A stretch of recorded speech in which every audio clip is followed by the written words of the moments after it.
Hello मित्रांनो, तुमच्या Marathi Dick चॅनलवर स्वागत आहे।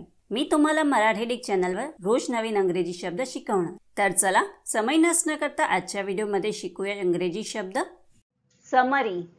समरीचा मराठी अर्थ सारांश, संक्षेप, संक्षिप्त, थोडक्यात सर्व मुद्द्यांचा समावेश असलेला, ताबडतोब केलेला, तातडीचा, कायद्याची गुंतागुंत, उपचार टाळून त्वरित केलेले, झटकन केलेले, तात्काळ केलेले किंवा अविलंबित होत आहे।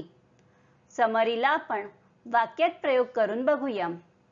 पहिला वाक्य आहे this is a summary of our investigation. दुसरा वाक्य आहे there is a brief summary at the end of the book. तिसरा वाक्य आहे here is a summary of the news. चौथा वाक्य आहे can you give us a summary of what you are doing now. Friends, व्हिडिओला like, share आणि comment करायला विसरू नका आणि चॅनलला सबस्क्राइब करा। Thank you.